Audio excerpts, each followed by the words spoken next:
मुल्क की सबसे बड़ी अपोजिशन जमात होने के नाते तहरीक-ए-इंसाफ की सियासी अहमियत से इनकार किया जा सकता है और ना किया जाना चाहिए। मुल्क इस वक्त दहशत गर्दी इनफैक्ट दहशत गर्दों के ख़िलाफ़ हालत जंग में है और ऐसे में तमाम सियासी जमातों और स्टेक होल्डर्स का एक सफ़े पर होना कौमी सलामती का तकाजा भी है और ये कोई रॉकेट साइंस भी नहीं है। इस वक्त अगर कोई इख्तलाफ करेगा, आपस में इस तरह झगड़े वगैरह चलेंगे तो that is going to only embolden the enemy.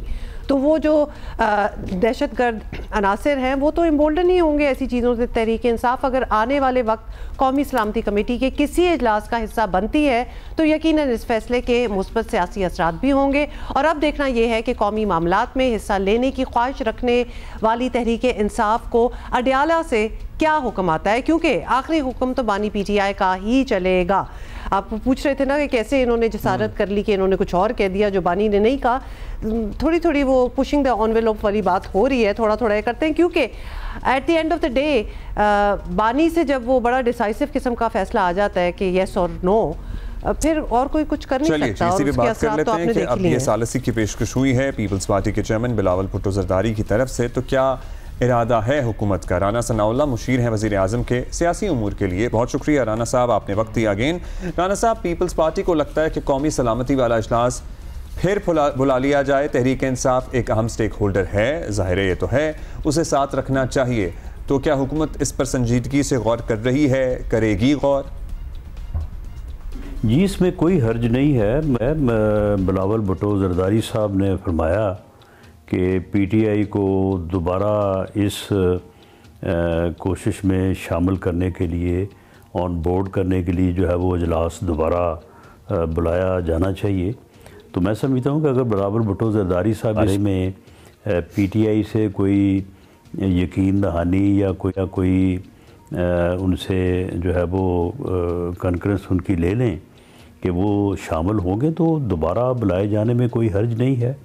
ये एक ऐसा बुनियादी और इंतहाई अहमियत का हामिल जो है वो मामला है कि इसके ऊपर जितने भी इजलास हों और जितनी भी ज़्यादा से ज़्यादा डिस्कशन हो तो वो सूदमंद ही होगी। तो इसलिए कोई हर्ज नहीं है इस बारे में। अगर बिलावल भुट्टो जरदारी साहब कोई एफर्ट्स करें और कोई सूरत ऐसी बने कि उसमें दोबारा वो लोग भी जो इस मरतबा शामिल नहीं हुए, उसमें महमूद खान अचकज़ई साहब हैं PTI के अलावा, अख्तर मेंगल साहब हैं, उन लोगों की बड़ी इंपॉर्टेंस है, डॉक्टर मालिक हैं। तो बलूचिस्तान की जो मुकामी लीडरशिप है उसे भी अगर साथ शामिल कर लिया जाए तो मैं समझता हूँ कि इससे जो है वो बेहतरी आ सकती है। इसका फ़ायदा ही होगा, कोई इसमें हर्ज नहीं है। आप कह रहे हैं कि एक्चुअली फ़ायदा ही होगा और डेफिनेटली अगर ऐसा हो तो इट कैन बी गुड। ये बताइएगा कि बिलावल साहब ने ये ऑफ़र भी की है कि PTI और हुकूमत के दरमियान वो पुल का किरदार जो है, एक ब्रिज का किरदार जो है वो अदा कर सकते हैं। कोई बातचीत ऑब्वियसली इसी तरह ही बढ़ेगी। तो वज़ीर आज़म ने सोचा है इस पेशकश पर? जी, बिलावल भुट्टो जरदारी साहब खुद हुकूमत हैं, हुकूमत कोई उनसे अलहदा तो नहीं है।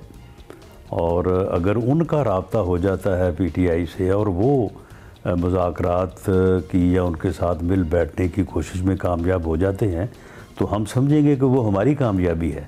हम तो इसमें नहीं कामयाब हो सके। हमने इससे पहले एक मुज़ाकराती कमेटी की तश्कील तक जो है वो बात पहुँचाई थी, दोनों तरफ से मुज़ाकराती कमेटीज़ बनी, लेकिन 2 मीटिंग के बाद उन्होंने कहा कि जी हम तीसरी मीटिंग नहीं करेंगे आपके साथ, वरना हमारा ये मुतालबा जो है वो पूरा करें। यानी उनका रवैया जो है वो कोई मुज़ाकरात वाला नहीं था, डायलॉग वाला नहीं था।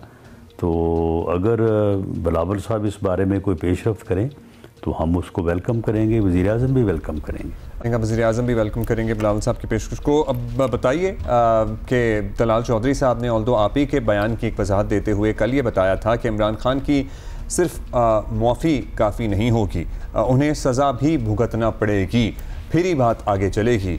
तो सर सज़ा तो चली रही है, और कितनी सज़ा देनी है बानी PTI को? मैंने जो बात की थी वो बात उस पैराए में थी कि DG-ISPR ने इस यानी 9 मई को जब 1 साल हुआ था तो गालबन 8 मई को उन्होंने बात की थी। तो उनकी बात में थोड़ी जो है वो इस तरह की एक गुंजाइश मौजूद थी जब उन्होंने कहा कि जी 9 मई के मामलात पे अगर बात करनी है तो पहले सिद्ध के दिल से जो है वो उसके ऊपर माजरत करें। तो इससे जो है वो सूरत हाल बेहतरी की तरफ जा सकती है और जानी चाहिए। देखें, पीटीआई की हमारे साथ जो मुखालफत है उसे भी उन्होंने सियासी मुखालफत से जो है वो दुश्मनी में उन्होंने कन्वर्ट किया, और ये कन्वर्ट उन्होंने किया, ये उनका सारा किया धरा है। वो यानी सियासी इख्तलाफ राय को हमेशा, जब वो बरसे इक़्तिदार थे उस वक्त भी और बाद में भी और उससे पहले भी, उन्होंने हमेशा जो है उसको सियासी इख्तलाफ राय को जो है वो एनमिटी के जो है वो मानों में उन्होंने हमेशा ट्रांसलेट किया है, जो कि किसी भी मुल्क की जमहूरियत के लिए, उसकी सियासत के लिए जो है वो सही नहीं हो सकता। अब इस वक्त पीटीआई का जो इस्टेब्लिशमेंट के साथ जो रवैया है और जिस तरह का उनका सोशल मीडिया जो कर रहा है, और ख़ास तौर पे यानी फैमिली मेम्बर्स तक जाके और जिस किस्म की गुफ्तगू सुनने को मिलती है उसको रेफ़र भी नहीं किया जा सकता। तो ये चीज़ें जो हैं ये फिर बड़ा एक अहम रोल अदा करती हैं फिर उन रवैयों में, जिन रवैयों के ऊपर फिर किसी को गिला होता है और किसी को जो है वो ये शिकायत होती है कि जी ये हो गया वो हो गया। राना साहब आगे बढ़ते हैं, क्योंकि एक मामला जो है वो पीका ऑर्डिनेंस का भी है और इसका जिस तरह इस्तेमाल हो रहा है और जो भी कर रहा है बदनामी तो हुकूमत की ही हो रही है। तो क्या आपकी ज़ाती राय में इस कानून पर नज़रसानी कर लेना बेहतर होगा या फिर जो तनकीद कर रहे हैं वो गलत है? देखिए, इसमें ये डिबेटेबल मामला है, इसके ऊपर जो है वो डिबेट होनी चाहिए। जो हमारी सहाफ़ती तंजीमें हैं, जो उनके कायदीन हैं, लीडर्स हैं, उन्हें हमारे साथ बैठना चाहिए या हमें उनके साथ बैठना चाहिए। और देखें, ये इसकी ज़रूरत तो है, यानी सोशल मीडिया के ऊपर जो कुछ हो रहा है उसको आप as free as it is तो जाने दे नहीं सकते। तो जहाँ तक इस कानून का तल्लक है तो इसके ऊपर ये शिकायत भी किसी हद तक जायज़ है कि ये मिसयूज़ होगा।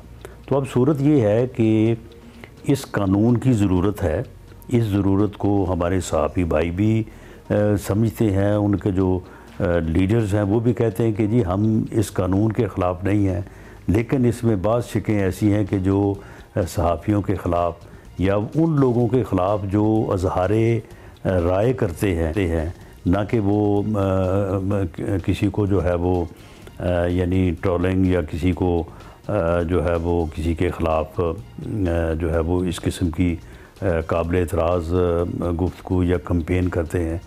तो दोनों बातें दुरुस्त हैं, इसका मिसयूज़ भी रुकना चाहिए और ऐसा कानून भी होना चाहिए। इसके ऊपर एहतजाज तो हो रहा है लेकिन इसके ऊपर गुफ्तगू जो है वो नहीं हो सकी। तो मेरा तो इसमें राय यही है कि इसके ऊपर बैठ के बात होनी चाहिए। ज़रूरत है इस बात की कि कुछ मेजर्स ऐसे लिए जाएं कि ये मिसयूज़ ना हो, और इस कानून की भी ज़रूरत है ताकि लोगों की जो है वो जो इज़्ज़त है या लोगों की जो पुरसकून ज़िंदगी है उसमें इस तरह से खलल पैदा ना किया जा सके जो कि बाज़ लोग जो है सोशल मीडिया के ज़रिए से करते हैं। आपने कहा मशवरा होना चाहिए, यही तो सहाफ़ी भी कह रहे थे, सहाफ़ती तंजीमें भी कह रही थी। आपने कहा ज़रूरत तो है कि वो मशवरा कर लें, बातचीत कर लें, लेकिन आप लोग कानून ना सिर्फ लाए बल्कि मंजूर भी हो गया। राना साहब, खैर बलूचिस्तान के मसले पे बात कर लेते हैं। लिटरली हर बंदा आजकल इसी बारे में कंसर्न्ड है, आप मुशीर हैं। एक राय ये है कि मसला बातचीत के ज़रिए ही हल हो सकता है, होना चाहिए। दूसरी राय ये है कि भाई ऑपरेशन के अलावा कोई रास्ता नहीं बचा। बतौर मुशीर आपने वज़ीर आज़म साहब को क्या मशवरा दिया?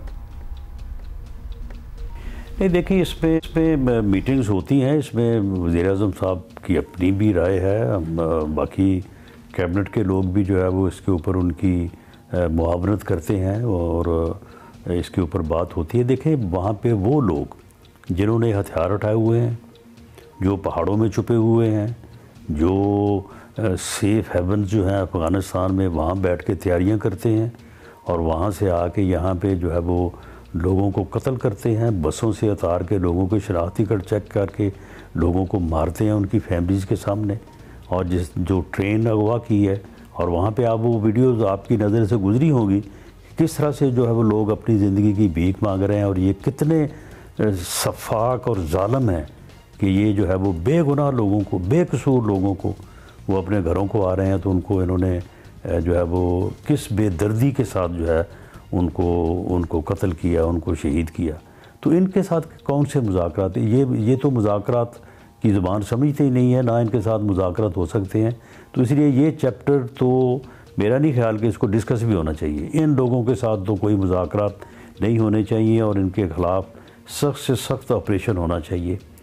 बाकी रही बात कि वो लोग जो पाकिस्तान पे यकीन रखते हैं, जो वहाँ पे डेवलपमेंट चाहते हैं, तालीम चाहते हैं, लोगों के हकूक़ चाहते हैं, बाकी जो चीज़ें जिसमें बलूचिस्तान जो है वो थोड़ा पीछे है रेस्ट ऑफ द कंट्री से, तो उनके साथ बिल्कुल बात होनी चाहिए, उनकी बात को तस्लीम किया जाना चाहिए। और उन्हें भी चाहिए कि इस माहौल में गॉट इट होनी भी चाहिए। बहुत बहुत शुक्रिया फॉर बीइंग विद